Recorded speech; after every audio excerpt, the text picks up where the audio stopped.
Halo semuanya, selamat malam. Kembali lagi dengan aku Revi pada Tanpa Nama Talk kali ini. Oke, kali ini yaitu Tanpa Nama Talk yang terakhir pada tahun 2021 nih.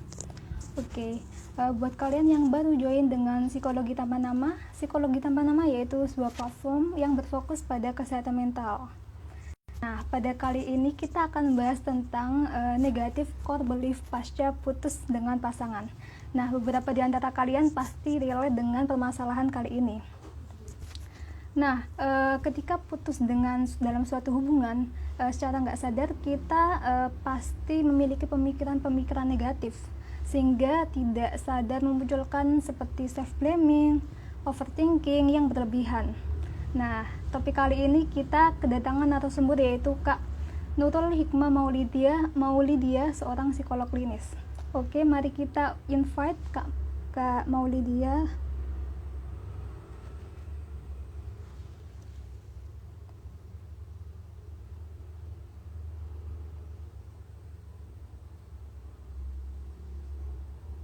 Ya, teman-teman yang baru join, yuk ajak teman-temannya yang lain buat ikutan live kali ini.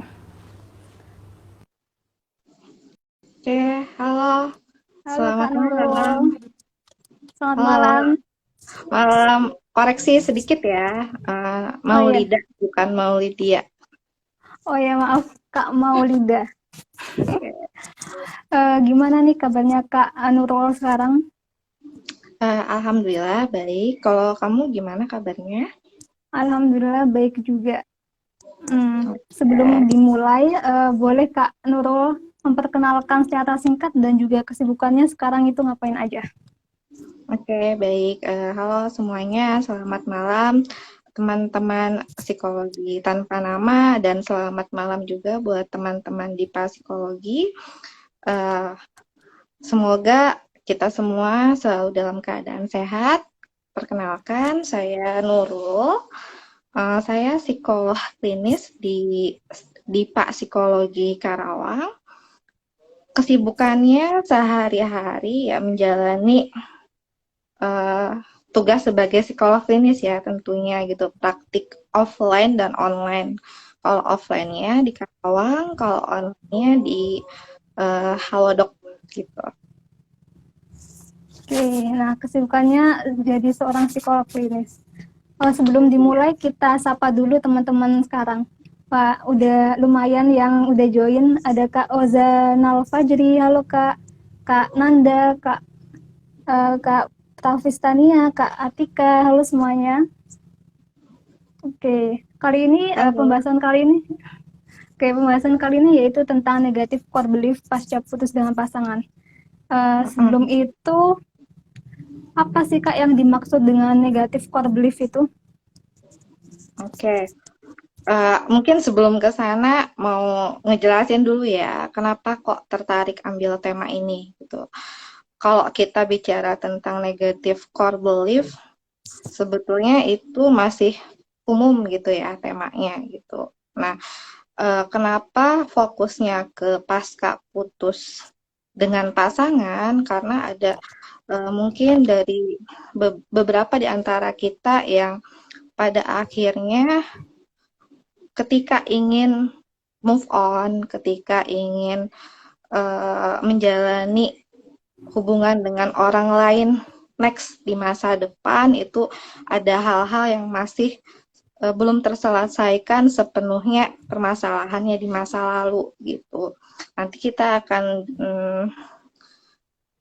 bincang-bincang ya terkait dampaknya mungkin. Nah, kalau kita berbicara tentang negative core belief, kalau secara singkat dan secara yang bisa kita pahami bersama dengan mudah adalah negative core belief ini bisa dikatakan pemahaman bukan pemikiran negatif yang keliru.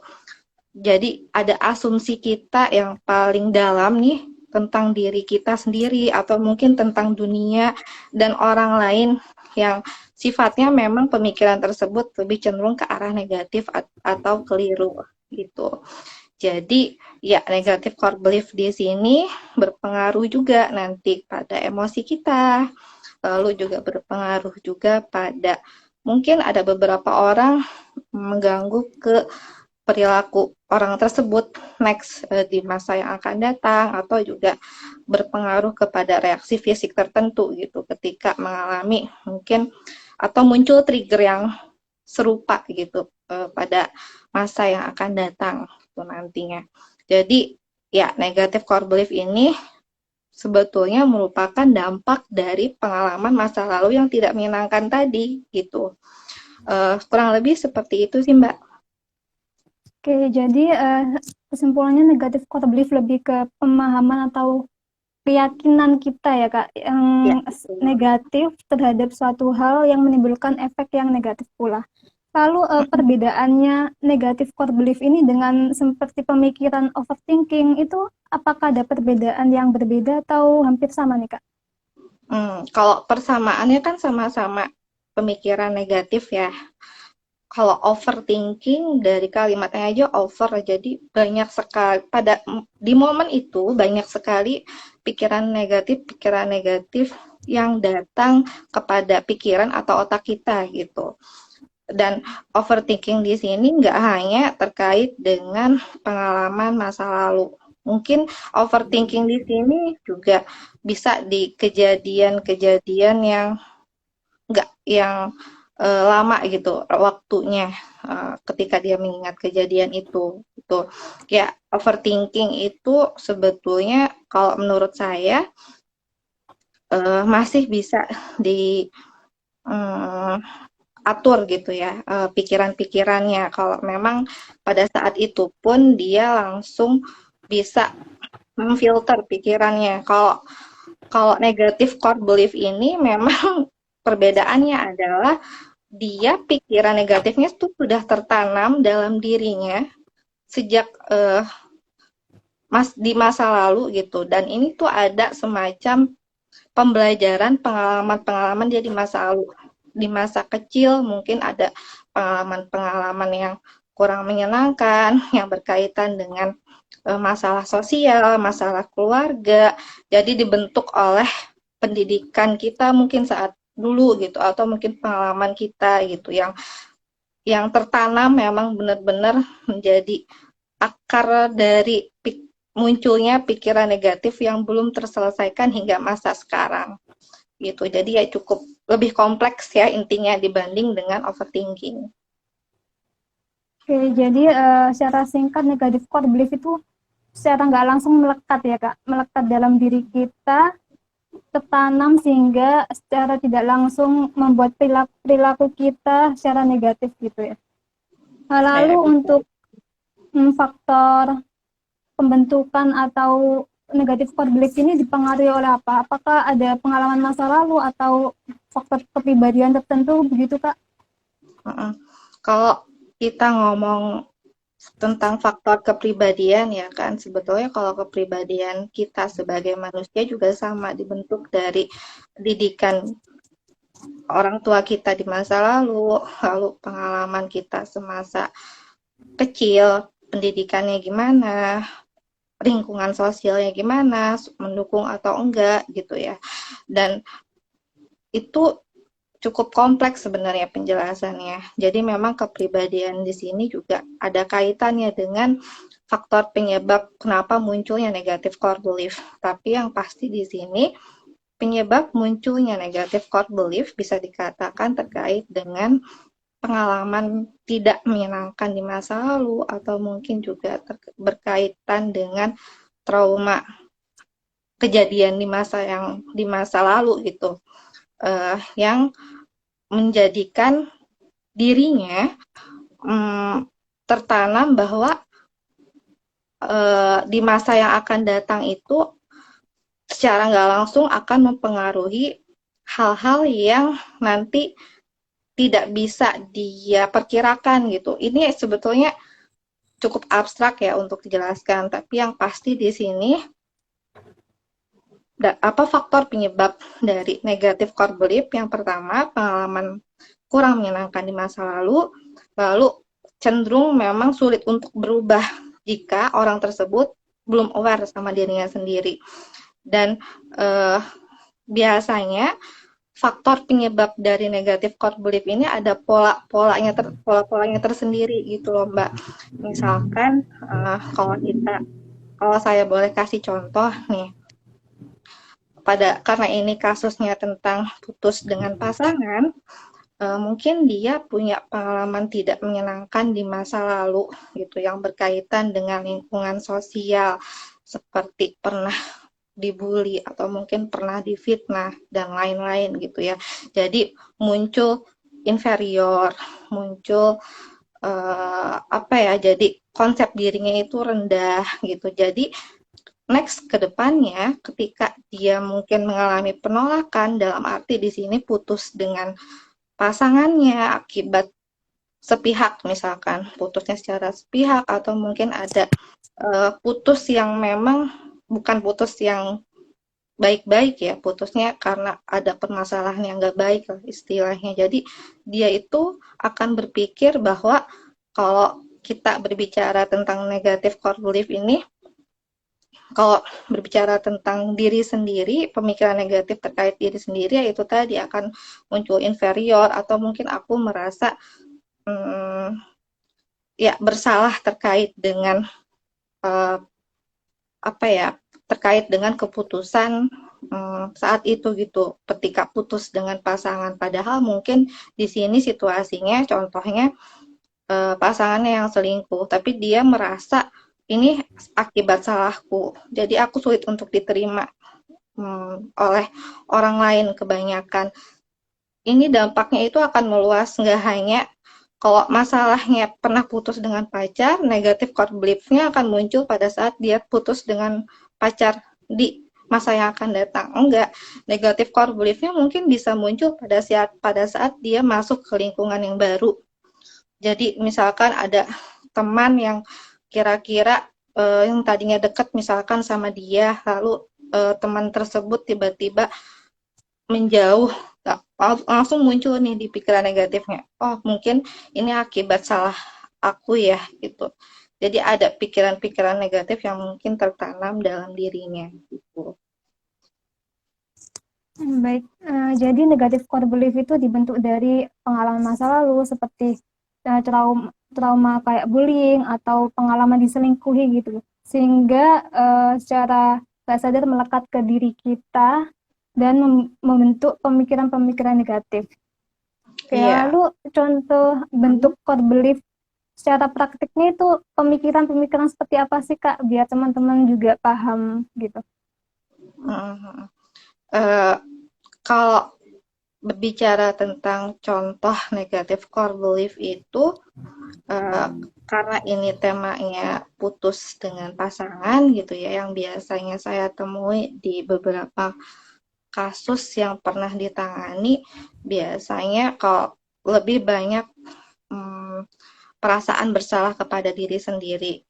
Kalau kita kaitkan dengan teori yang menyatakan negatif core belief itu biasanya ada 3 pikirannya.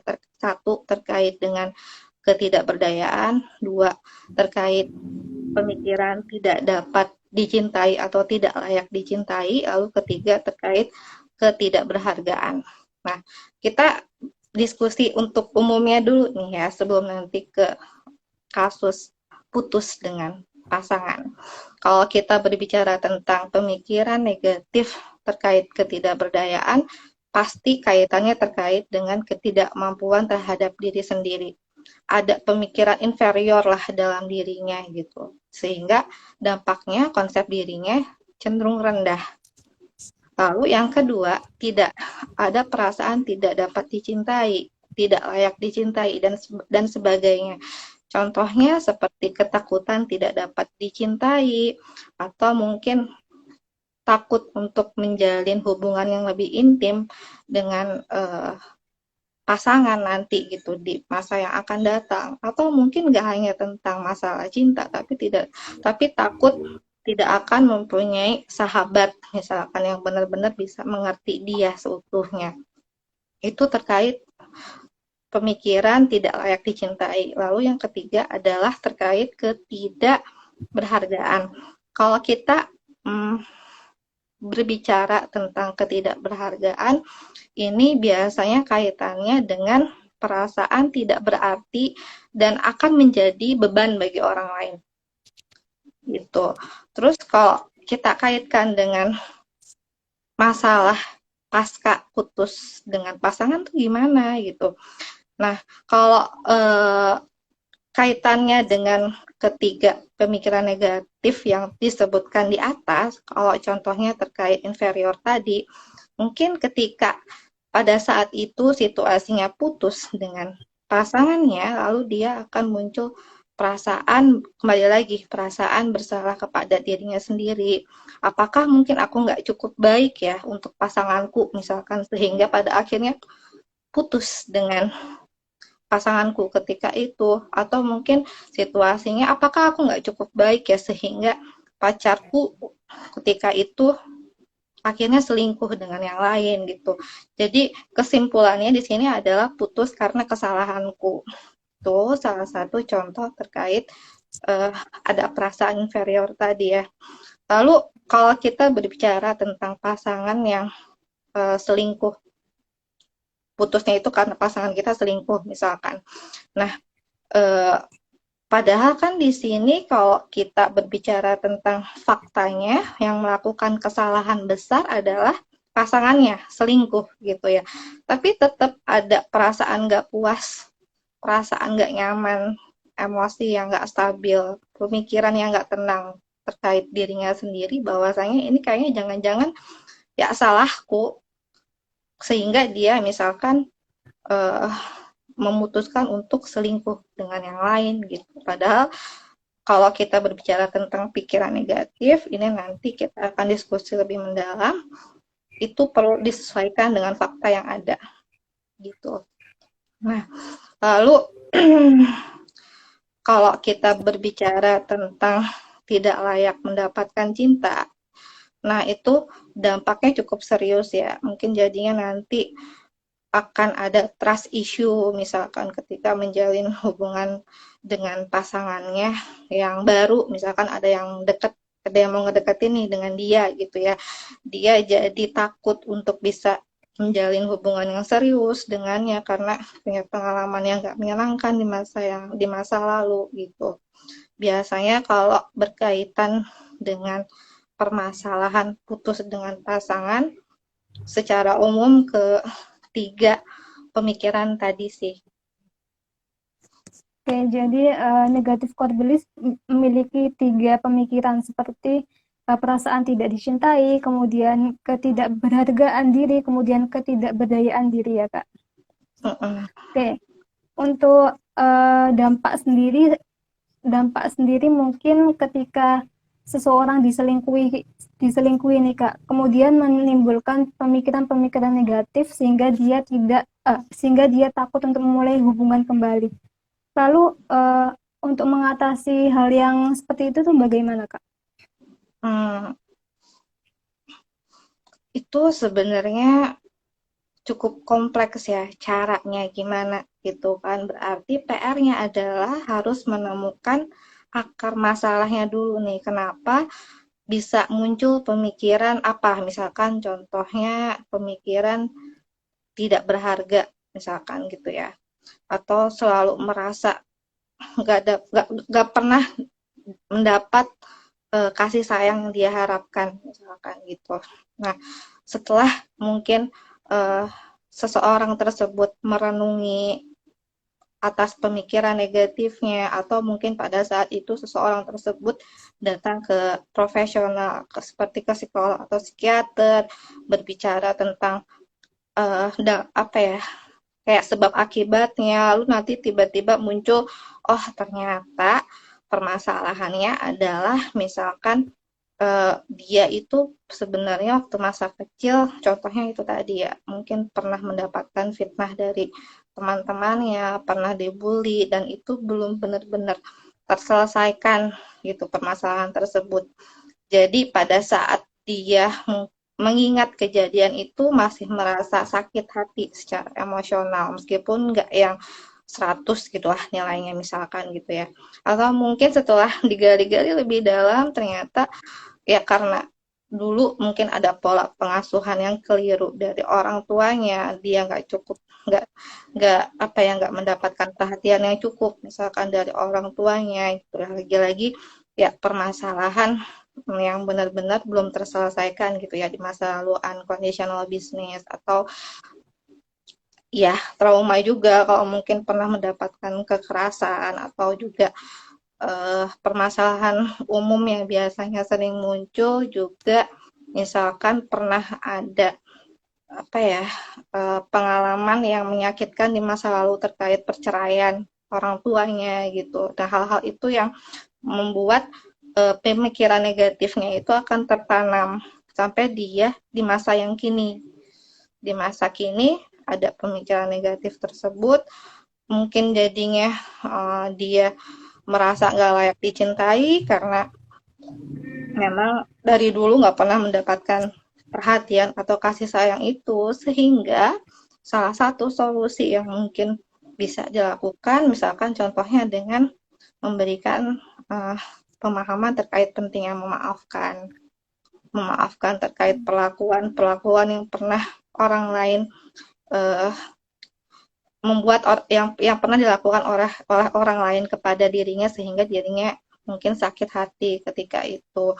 Lalu juga yang bisa dilakukan adalah dengan menemukan atau bukan merubah ya. Jadi karena di sini negatif core belief, jadi ya kan di sini PR-nya adalah menemukan negatif core belief-nya apa, lalu situasinya tuh biasanya apa, terus dia itu nanti misalkan akan dituntun lebih dalam oleh psikolog atau psikiater gitu untuk menemukan fakta-fakta yang tidak mendukung atas pemikiran negatif tersebut gitu, dibantu pemahamannya itu tuh selama ini keliru loh gitu, sehingga pada akhirnya yang mungkin kalau kita kasih skala 1 sampai 10, ada pemikiran tidak layak dicintai tadi, awalnya dia di nomor 10, terus ketika sama-sama nih kita diskusi mencari fakta yang tidak mendukung atas pemikirannya dia tadi, perlahan akan berkurang, misalkan jadi 7, 6, 5 gitu, itu kan bertahap gitu. Nah itu bisa kalau dibilang itu salah satu jenis terapi, misalkan pakai kognitif terapi atau kognitif behavior terapi, atau bisa juga kognitif behavior terapi yang dibantu dengan apa ya psikologi positif gitu. Cuman kebanyakan sih karena kaitannya dengan pengalaman yang tidak menyenangkan karena ada orang lain yang seperti yang pernah membuat dia sakit hati atau kecewa di masa lalu.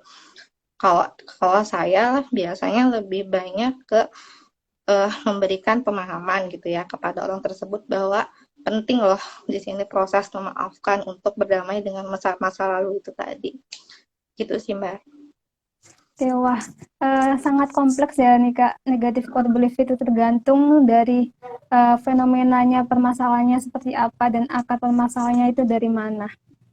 Nah, Jadi untuk tahu dulu akar masalahnya. Ya. Nah, ini ada beberapa pertanyaan Kak. Apakah mungkin di antara pasangan ada salah satu yang tiba-tiba hilang rasa cintanya, dan apa penyebabnya?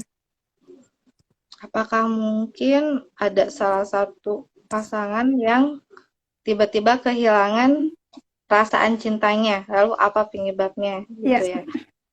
ya. Apakah ada hubungannya dengan core belief ini, gitu Kak? Kalau kita berbicara tentang kehilangan rasa cinta, bisa mungkin terjadi, tapi apa dulu penyebabnya? Pasti ada penyebabnya kan, nggak tiba-tiba dia kehilangan rasa cintanya itu gitu. Kalau misalkan saat menjalin hubungan ya baik-baik aja, ya nggak mungkin ada perasaan hilang gitu, rasa cintanya gitu. Jadi memang perlu tahu dulu penyebabnya tuh kehilangan rasa cintanya itu apa gitu. Kalau kita berbicara tentang putus dengan hubungan kan, putus dengan pasangan, mohon maaf, ya berarti kan ada hal-hal yang sebetulnya tidak Jadi antar salah satu pasangan itu ada hal yang nggak disukai satu sama lain gitu, dan ini nggak bisa diselesaikan secara baik-baik. Misalkan balik lagi kompleks sih, tergantung kalau misalkan permasalahannya itu bisa dibicarakan baik-baik, bisa jadi kan perlahan akan muncul kembali rasa cintanya. Kalau misalkan bisa diselesaikan dengan baik-baik, perlahan juga sama-sama terbuka gitu. Sebetulnya apa sih permasalahannya? Lalu kemukakan harapan masing-masing, nggak cuman dari pihak wanita nih, misalkan menuntut si laki-laki tersebut, aku tuh pengen kamu begini, begini, begini, gitu ya.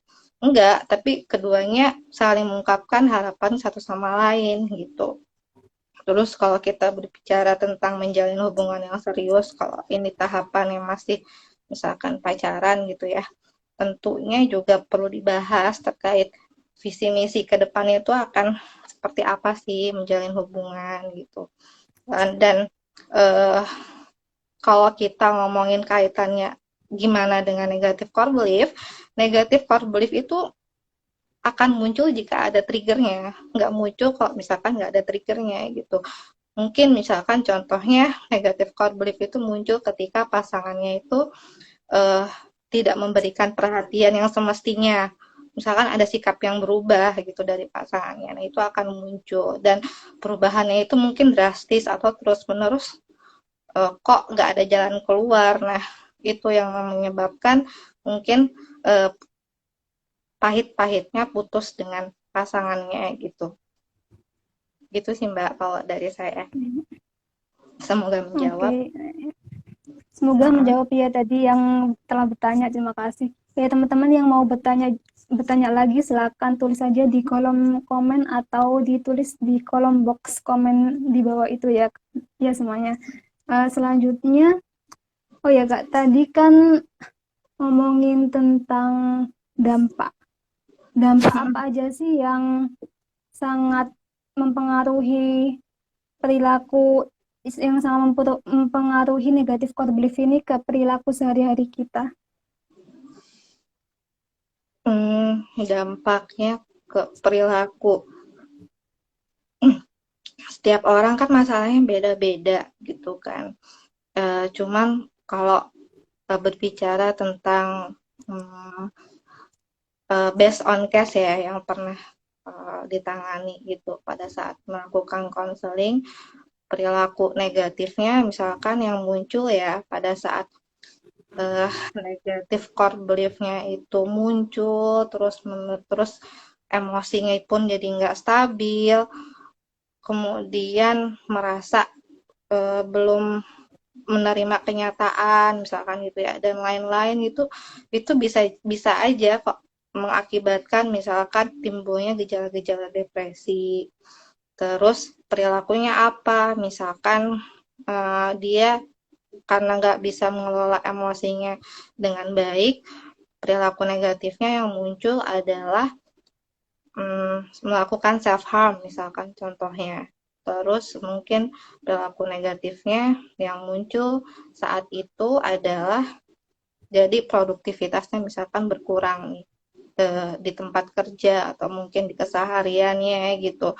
Terus juga mungkin pola tidurnya jadi terganggu gitu. Itu tergantung gimana caranya kita bisa meluapkan emosinya dengan baik sih saat muncul pikiran negatif itu tadi.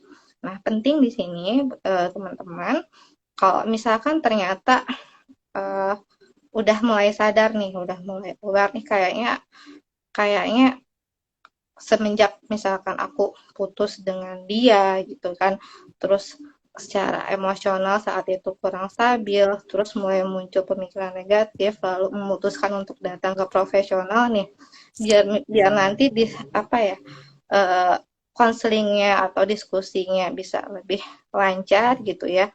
Kita bisa mulai mempersiapkan diri nih di awal. Coba mulai observasi nih terkait permasalahan yang terjadi pada saat itu ke diri sendiri. Misalkan observasinya dalam jangka waktu 1 sampai 2 minggu sebelum memutuskan datang ke profesional.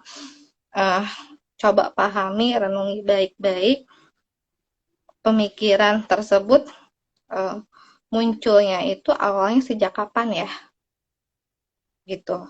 Coba direnungi baik-baik. Kalau misalkan ternyata keluar nih, oh mungkin karena ini nggak, biar nanti bisa lebih enak, boleh dicatat dulu dalam sebuah tulisan gitu ya. Apa pemikirannya mungkin muncul sejak kecil misalkan, sejak kapan gitu kan. Terus udah gitu, hmm, ada nggak ya mungkin keluarga terdekat kita yang memiliki kecenderungan yang sama gitu, mudah berpikir negatif saat itu gitu kan. Dilihat juga di sini memang yang memiliki kontribusi yang cukup besar adalah support sistem keluarganya sendiri gitu ya, gimana. Nanti setelah itu coba nanti diperluas cara sosialnya gimana gitu. Ada nggak ya akan masalahnya mungkin akibat dari lingkungan sosial yang kurang menyenangkan di masa yang lalu. Lalu udah gitu coba dicatat nih situasinya apa saja. Kamu merasa pemikiran negatif muncul saat situasinya apa saja? Contoh, misalkan saat mendapatkan penolakan, aku muncul pemikiran negatif seperti ini, gitu. Terus saat dicuekin oleh teman, aku muncul pemikiran negatif seperti ini. Nah, itu dicatat gitu, baik-baik gimana. Ya, kadang memang sulit kalau kita renungkan sendiri. Jadi memang butuh sama-sama untuk menemukan eh, apa situasinya, triggernya apa, sama-sama menemukannya itu dengan profesional, misalkan seperti psikolog atau psikiater. Tapi nggak dipungkiri bisa kok kita temukan oleh diri kita sendiri gitu sebelum nanti datang ke profesional biar lebih lancar gitu kan saat mengemukakan keluhannya. Nah, lalu eh, coba direnungi baik-baik deh. Pada saat emosi marah, biasanya muncul perkataan apa sih itu yang keluar? Jadi sadari kalimat apa yang sering diucapkan atau yang terpikirkan saat merasa marah, baik itu marah kepada diri sendiri, baik itu marah terhadap orang lain gitu ya kan. Pemikiran negatif ini tadi sudah disebutkan ya, terhadap dirinya sendiri, terhadap orang lain, atau mungkin terhadap dunia gitu secara luas. Mungkin eh, ketika pemikiran negatif seperti tidak layak dicintai itu hadir karena eh, kalau lagi marah selalu muncul nih perkataan sama pacarnya, kamu sih nggak pernah perhatian misalkan gitu. Terus atau mungkin kamu sih nggak pernah hadir eh, saat yang aku butuhkan gitu saat itu. Nah, itu yang bisa membantu kita untuk flashback ke masa lalu, ini muncul sejak kapan ya gitu. Apakah secara kebutuhan emosional sudah dipenuhi oleh orang tuaku, oleh keluargaku misalkan. Terus ataukah mungkin dulu sebelum misalkan ini menjalin hubungan yang kedua kali. Terus yang pertama pernah nggak ya dikecewakan yang sama situasinya gitu, seperti itu juga. Aku marahnya seperti itu juga, situasinya sama seperti itu. Ya, itu sih yang bisa membantu kita untuk bisa lebih paham negatif core belief-nya itu apa sih. Itu. Jadi pertama, coba renungi situasinya itu apa sehingga muncul pemikiran negatif tadi. Lalu mungkin dari segi emosionalnya ya, saat marah atau saat sedih, kira-kira apa yang selalu diungkapkan kepada pasangan nih gitu, atau apa yang selama ini dipikirkan atau dipendam saat muncul masalah dengan pasangan tuh. Itu bisa membantu banget sih untuk bisa menemukan negatif core belief-nya apa. Oke, baik. Mungkin itu salah satu tips dari Kak Nurul untuk buat teman-teman yang sering memiliki pemikiran-pemikiran negatif. Dengan cara evaluasi, kemudian renungkan perilakunya seperti apa, dan mungkin juga bisa dicatat nih teman-teman. Mungkin perilakunya apa, kemudian kita evaluasi bareng-bareng. Nah, lalu bentar Kak. Oh, nggak jadi, udah hilang pertanyaannya. Lalu Udah hilang. itu ya. Lalu tadi kan buat orang yang sudah menyadari tentang negatif core belief-nya ya Kak. Namun ada juga kan orang-orang yang sulit untuk menyadari kalau dia memiliki negatif core belief. Nah, caranya untuk lebih menyadari diri sendiri kalau memang memiliki negatif core belief itu bagaimana? Kalau misalkan dia sulit menemukan negatif core belief-nya itu, balik lagi sih ke tips yang kedua itu tadi ya kayaknya. Jadi eh, observasi dulu, misalkan dalam waktu seminggu atau 2 minggu ke depan, kalau lagi marah itu apa sih yang biasanya sering dipikirkan? Kalau lagi sedih apa sih yang sering dipikirkan gitu? Eh, Kalau lagi kesel apa kalimat apa yang sering diucapkan atau mungkin juga bisa berupa feedback dari orang lain gitu. Mungkin misalkan pada saat putus dengan pasangannya menyebutkan bahwa kamu sih gini gini gini gini gini gini. Nah, itu kan jadi kayak semacam akan coba mengevaluasi lagi kan. Jadi dirinya sendiri apakah benar ya aku seperti itu misalkan gitu. Dan ya selain feedback dari orang lain atau mungkin juga identifikasi terkait emosi yang biasanya dirasakan ketika marah, kecewa dan lain-lain dan eh, emosi negatif lainnya, tentunya kalau ini sudah berpengaruh ke produktivitas sehari-harinya yang menurun, misalkan terus ternyata dia terus-menerus merasa sedih, pokoknya eh, udah nggak enak lah secara menjalani kehidupan sehari-harinya gitu. Nanti juga akan, kalau dia udah aware aja ini ada yang salah ya dengan diriku, meskipun saat itu dia nggak tahu negatif core belief-nya apa, setidaknya coba datang dulu misalkan ke profesional atau minimal karena sekarang lagi udah banyak kan ya telekonseling gitu ya. Coba untuk lakukan itu dulu misalkan sebelum offline gitu dengan psikolog atau dengan psikiater gitu. Yang pasti kalau misalkan dia udah aware, ini kayaknya udah nggak bisa nih, perlu perlu minta tolong misalkan. Lakukanlah gitu. Mudah-mudahan nanti ketika dia datang ke psikolog, cerita, terus kadang kan ketika dia bercerita, orang lain jadi nangkep nih. Oh, kira-kira ini udah ada nih dari cerita dia tuh udah ada negatif core belief-nya apa gitu atau pemikiran negatifnya apa gitu. Nanti pelan-pelan mengalir lalu akan didiskusikan negatif core belief lainnya tuh apalagi ya yang muncul biasanya yang terjadi pada dirinya seperti itu, Ya, Mbak. jadi lebih ke breakdown evaluasi diri sendiri. Nah, buat Mm, gampangnya, buat teman-teman yang udah mulai aware, langsung aja datang ke psikolog buat cerita permasalahannya, biar tahu tentang dirinya itu kayak gimana. Lalu, apakah negatif core belief ini berkontribusi dalam putusnya suatu hubungan, Kak? Mungkin dia memiliki negatif core belief di masa lalu, kemudian mm, mm. secara kontinu mempengaruhi gitu, Kak. Bagaimana itu? Iya.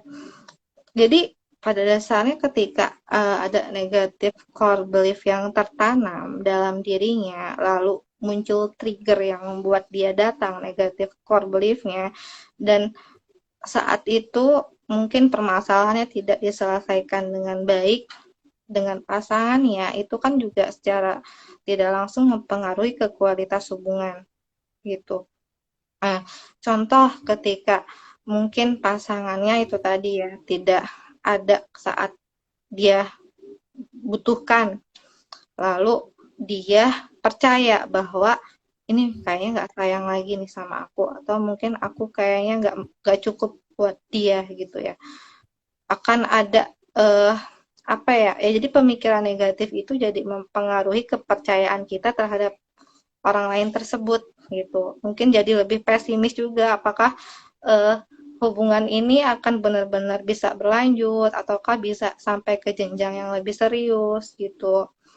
Itu sih dampaknya ya ke masalah terkait menjalin hubungan yang serius dengan pasangan gitu.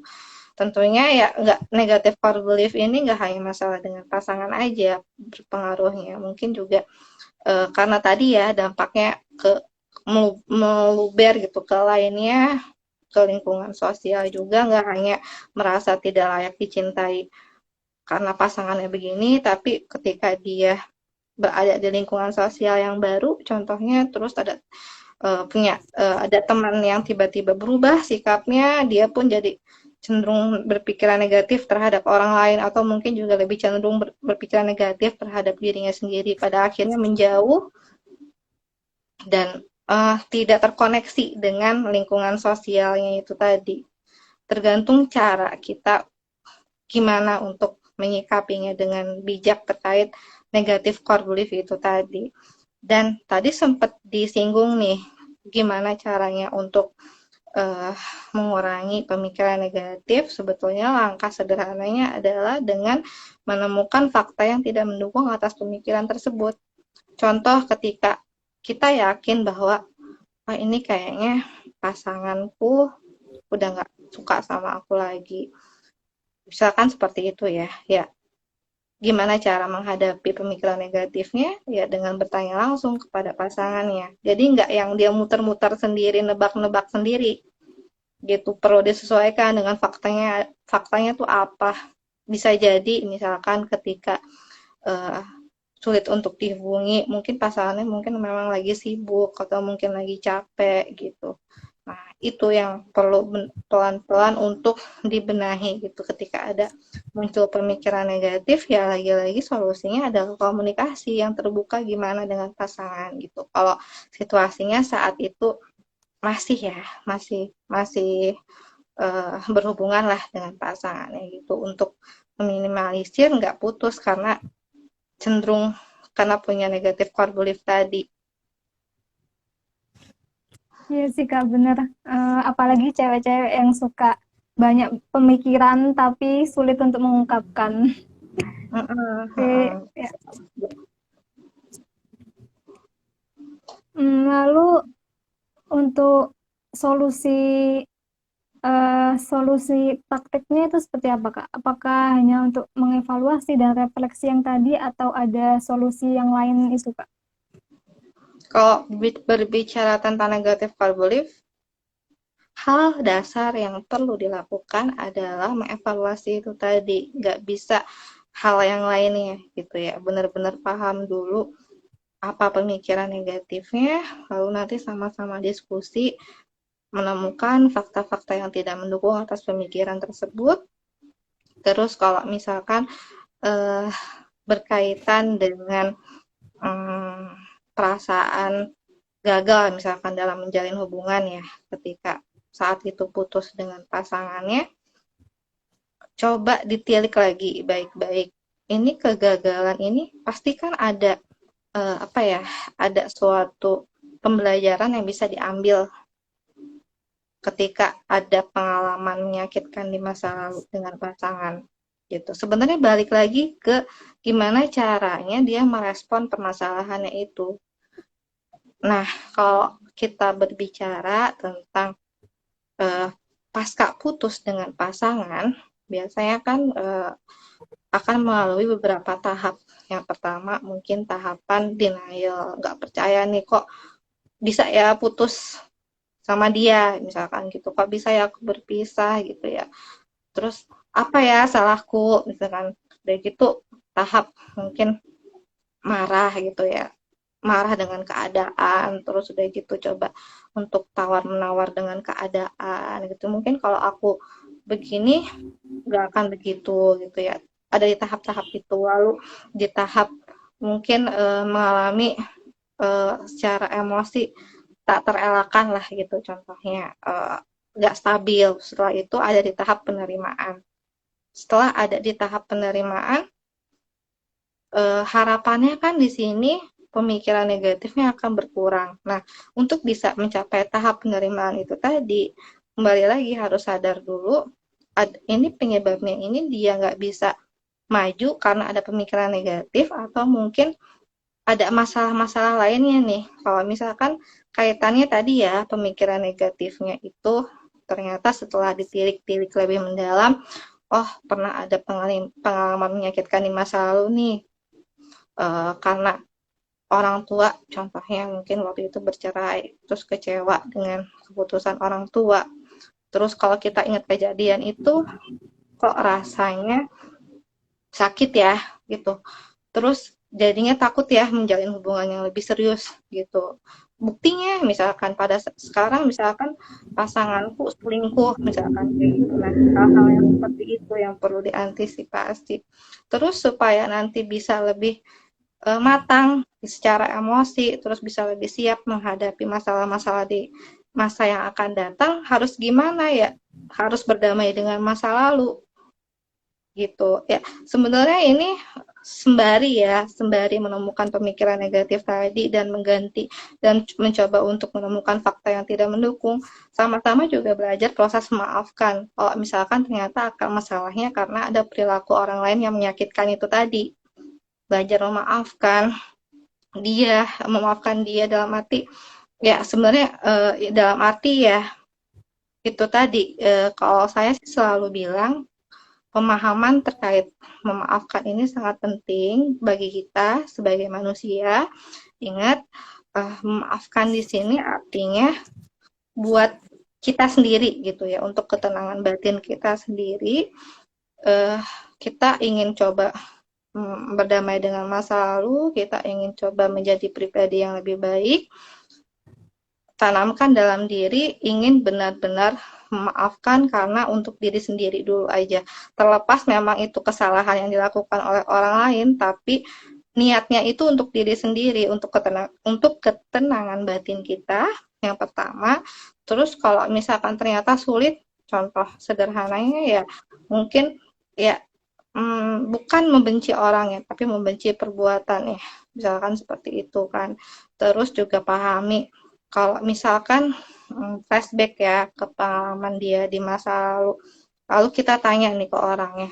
Coba deh kalau misalkan flashback saat itu posisinya misalkan kamu mencoba memaafkan dia gitu. Apa yang akan terjadi di masa yang akan datang kalau saat itu posisinya kamu memaafkan orang tersebut gitu. Contoh biasanya orang lain akan menjawab gitu ya. Ya, mungkin aku akan lebih tenang menghadapi permasalahan-permasalahan lainnya, hal-hal yang seperti itu. Jadi coba ditanamkan manfaat kita memaafkan itu apa sih untuk diri kita gitu. Terus juga kan sebenarnya memaafkan di sini juga kan nggak hanya tentang ketenangan batin, secara fisik pun ada manfaatnya gitu. Apa manfaatnya? Misalkan ketika marah lalu memaafkan orang tersebut, tekanan darahnya yang tadinya tinggi mungkin jadi dalam keadaan normal. Kalau lagi posisinya marah nih, misalkan sama pasangan, terus udah gitu pelan-pelan mencoba untuk memaafkan pasangan kita, misalkan gitu ya. Dengan menyadari kalau memaafkan itu dampaknya itu adalah secara batin lebih tenang, terus awalnya kan nafasnya misalkan pendek-pendek nih ya saat marah. Kalau kita marah ke orang lain, terus coba kalau kita udah sadar nih ini nggak baik, coba untuk take a time gitu ya. Kalau lagi marah ya, kalau sama pasangan jangan langsung mendiskusikan saat itu juga, sama-sama menenangkan diri dulu. Karena kan tahu nih kalau marah nggak ada jalan keluarnya, pikiran juga nggak jernih untuk bisa sama-sama menemukan apa solusinya gitu. Luas sih manfaatnya terkait memaafkan itu tadi. Kalau di saya sendiri pun sebetulnya juga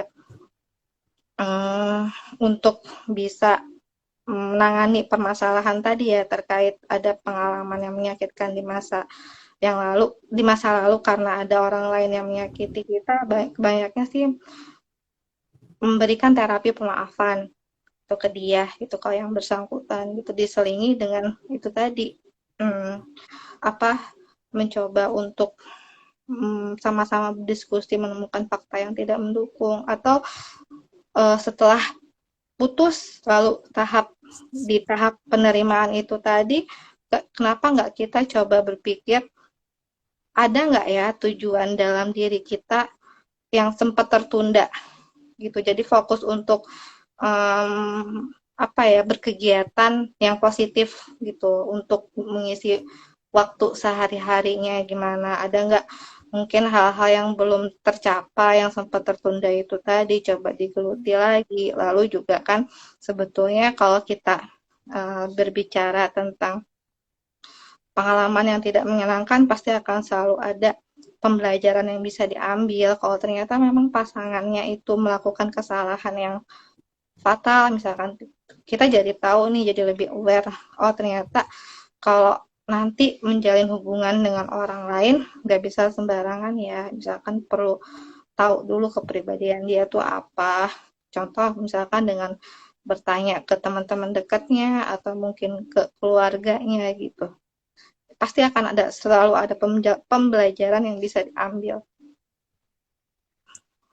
Oke, baik. Jadi kuncinya yaitu belajar memaafkan jika memang kalian memiliki pengalaman-pengalaman yang menyakitkan. Eh, Maafkan itu sangat bermanfaat sekali, namun juga melihat proses waktunya juga ya, Kak. It's okay kalau misalnya kalian masih membenci, ya, membenci, namun jangan membenci orangnya, tapi benci perilakunya saja. Bisa seperti Oke. itu juga. Oke, lalu apakah jika seorang itu masih memiliki negatif core belief, apakah bisa mengalami siklus nih, Kak? Kalau misal dia dalam suatu hubungan, apa ya, nggak lanjut, terus ada hubungan lagi, ada masalah yang sama, apakah akan menjadi sebuah siklus jika tidak terselesaikan? Iya, itu akan menjadi siklus. Sama seperti penjelasan di awal ya. Jadi negatif core belief itu sebenarnya ada pola-pola tertentu yang nggak disadari tuh sudah ada sejak mungkin sejak di masa kanak-kanak atau di masa remaja gitu, yang terbentuk akibat pengalaman-pengalaman yang menjadikan proses pembelajaran di pemikiran dia tuh. Jadi kalau misalkan sampai sekarang belum aware tentang ada yang salah nih terkait pemikiran yang keliru terkait diri sendiri, contohnya ya akan terus-menerus merasa seperti itu kalau ketemu eh, trigger-trigger yang serupa gitu. Dan tentunya triggernya itu tadi nggak melulu kejadian yang sama, mungkin orangnya beda terkait dengan lingkungan sosial atau masalah pekerjaan. Kalau masalahnya penolakan, kan penolakan di sini kan nggak melulu pernah mengalami penolakan karena pasangan, mungkin pernah mengalami penolakan karena eh, pernah ada masalah dengan teman atau mungkin dengan atasan. Kalau di lingkungan pekerjaan ya itu kompleks, jadinya akan mempengaruhi ke hal-hal yang lebih luas lagi. Oke, lalu untuk intervensi psikologisnya itu apakah ada terapi-terapi tertentu, Kak?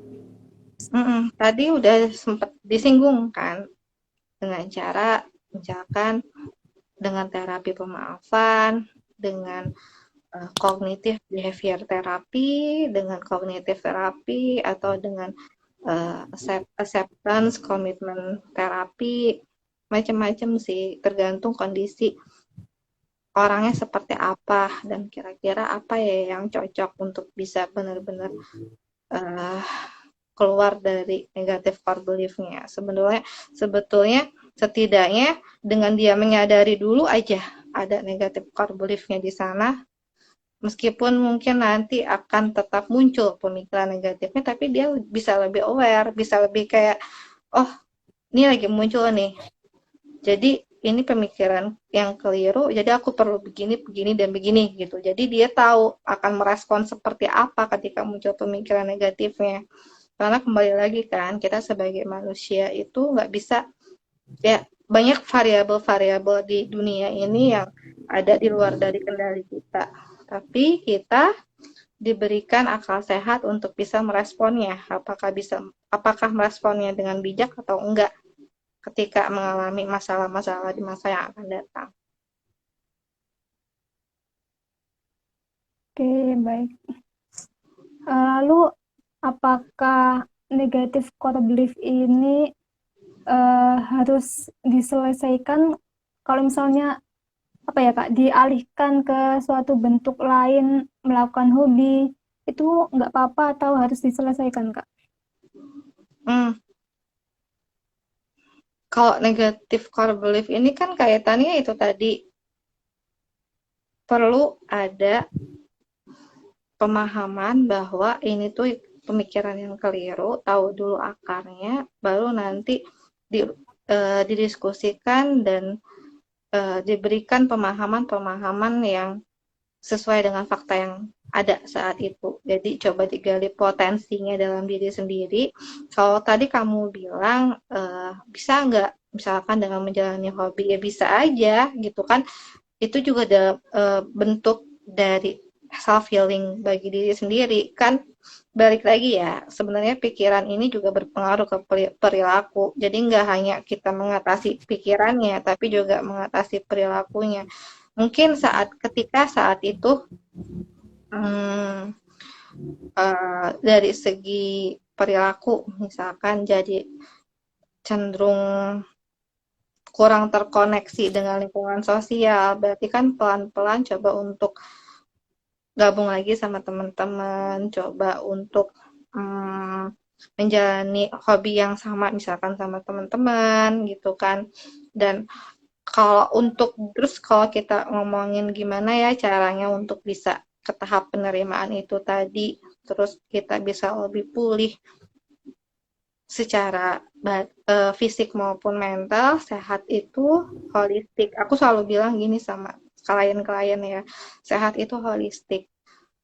Perlu ada keseimbangan antara fisik, psikis, spiritual, dan sosial.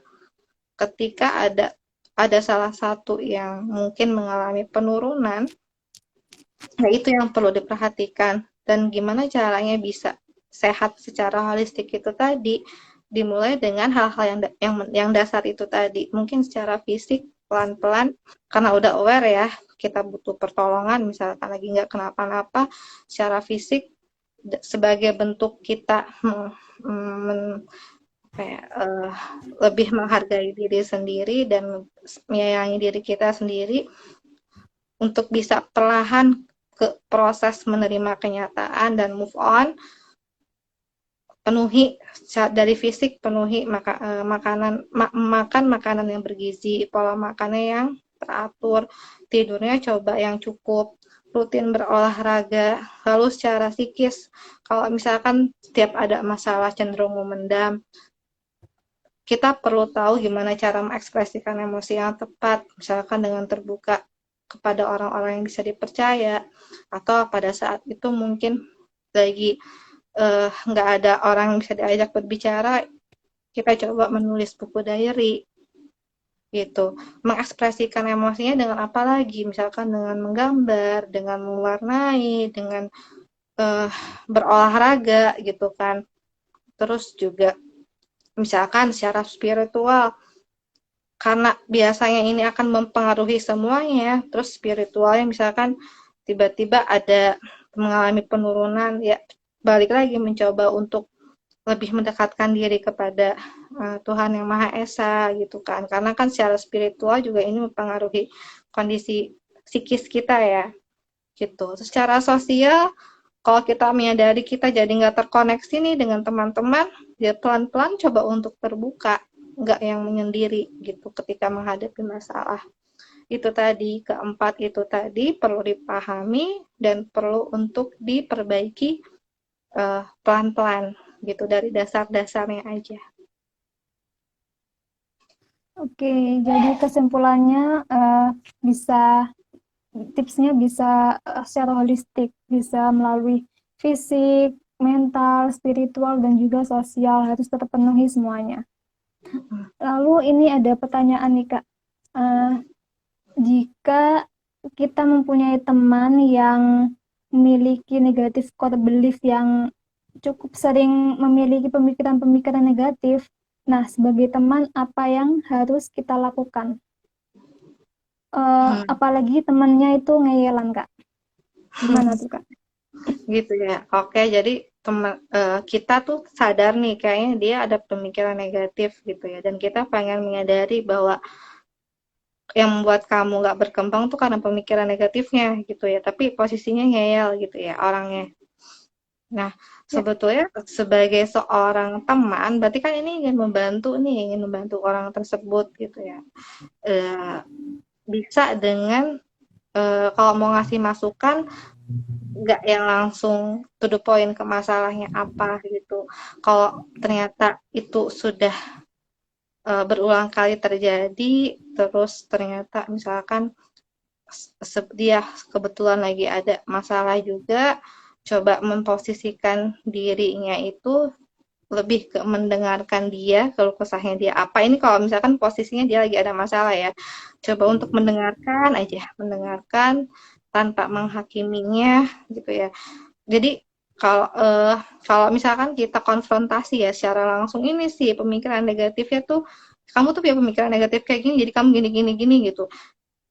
Saat itu dia akan merasa tidak didengarkan gitu ya. Jadi memang perlu cara yang mungkin lebih smooth lagi untuk bisa menyadarinya. Contoh, uh, kalau misalkan ini kan aku misalkan ke Revi ya gitu ya. Rev, misalkan gitu. Hmm, Kalau misalkan lagi ada masalah, aku bersedia loh untuk mau mendengarkan keluh kesah kamu, misalkan gitu. Itu aja dulu gitu.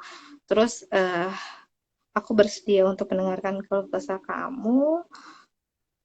Lalu kalau misalkan kamu butuh pertolongan, mau ke profesional, aku bersedia untuk membantu kamu atau menemani kamu ke profesional gitu ya. Nah, terus di sini aku pengen menjadi pendengar yang baik untuk kamu. Aku pengen, maksudnya di sini aku ada lah kok.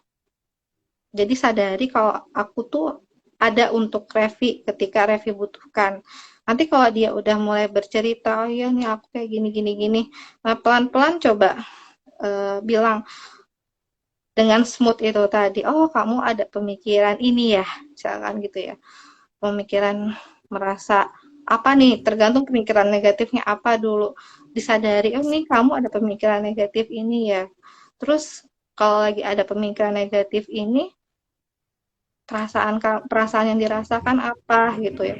Pasti nggak enak ya punya pemikiran negatif itu gitu. Jadi perlu untuk smooth, terus coba refleksikan emosi yang dia rasakan, terus kalau ternyata di situ kamu menemukan ada masalah yang cukup serius, ya itu tadi diajak, oh misal ternyata kayaknya kamu butuh deh misalkan untuk coba telekonseling atau coba untuk datang ke profesional.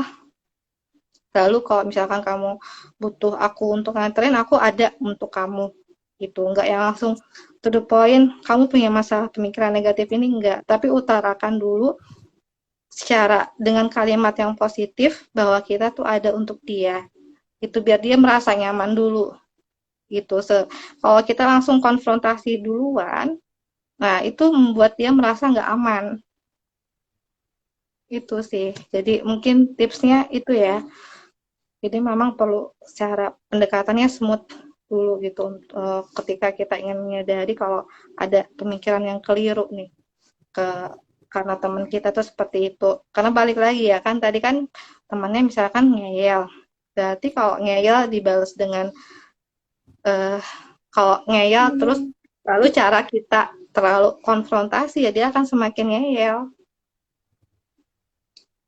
gitu. oke. Jadi lebih ke sebagai support system dan juga pendengar yang baik ya, Kak. Oke. Nanti kan kalau dia udah mulai bercerita nih, aku tuh kayak gini-gini ya, terus kita nangkep nih ada pemikiran negatif, oh kamu punya pemikiran negatif ini ya, jadi validasi itu, oh kamu punya pemikiran ini ya, nggak perlu ngomong pemikiran negatif juga nggak apa-apa, oh kamu punya pemikiran ini ya, pasti nggak nyaman ya punya pemikiran itu gitu, jadi eh, ungkapkan empati kita kepada yang bersangkutan gitu bahwasanya ya ya itu memang nggak nyaman untuk dia, dan ungkapkan kalau kita tuh hadir untuk dia gitu, mau mendengarkan, dan coba untuk eh, kalau memang dia ada masalah yang terhitung serius karena pemikiran negatifnya tadi, boleh dikasih saran untuk datang ke profesional. Sampai di situ aja udah cukup kok. Yang penting mendengarkan tanpa dihakimi gitu ya. Oke, baik. Wah, udah sampai 1 jam nih kita sharing-sharing kali ini. Nah, sebelum ditutup, boleh kasih closing statement, Kak, buat Hmm, pesan-pesan buat kita semuanya. closing statement ya. Oke, jadi teman-teman semuanya, negative core belief ini bukan halangan kok bagi kita untuk bertumbuh, gitu kan. Selama kita sudah mulai aware dengan keadaan diri, lebih bisa mengenal diri, mau mencoba menerima dan melepaskan perlahan pemikiran negatif tersebut, perlahan kita pun akan mencoba berdamai dengan masa lalu dan menerima diri kita seutuhnya. Itu sih closing statement-nya ya dari saya. Wah, terima Itu kasih banyak nih, Kak. Malam ini sangat insightful sekali dan juga sangat bermanfaat buat kita semua dan juga teman-teman yang di luar sana. Nah, kami dari Psikologi Tanpa Nama mengucapkan banyak terima kasih buat Kak Nurul telah meluangkan waktunya kali ini dan juga teman-teman yang masih join hingga malam ini untuk sharing-sharing bersama. Nah, sebelum ditutup, buat kalian yang mau nge-reach out Kak Nurul, bisa di-reach out kemana nih, Kak? Mungkin ada akun Instagram yang bisa Hmm, diperkenalkan oleh Kak Nurul. oke. Ya, sebenarnya akun Instagramnya sama ya dengan nama lengkap, Nurul Hikmah Maulida gitu. Kalau misalkan teman-teman di sini mau coba konseling tatap muka, yang khususnya ada di Karawang, kebetulan praktiknya memang di Dipa Psikologi, teman-teman bisa datang. Sebetulnya bisa offline atau online, dan kalau di telekonseling bisa dijumpai di Halodoc. Oke, baik, buat teman-teman semua yang mau konseling offline atau online bisa langsung reach out ke Kak Nurul atau juga bisa ke Psikologi Tanpa Nama. Iya, Nah, betul. oke. Oke, buat semuanya terima kasih telah meluangkan waktunya. Siapapun nama kalian, Psikologi Tanpa Nama akan selalu peduli pada kesehatan kalian. Karena kenapa? Karena kalian sangat berharga. Thank you semuanya. See you on the next Tanpa Nama Talk tahun depan dengan topik-topik yang menarik lagi. Bye-bye. Terima kasih, Kak. Iya, sama-sama. Semoga kita dalam keadaan sehat selalu. Dan mohon maaf kalau ada kata-kata Amin. yang kurang berkenan. Ya. Baik, terima kasih. Bye-bye. Sampai jumpa.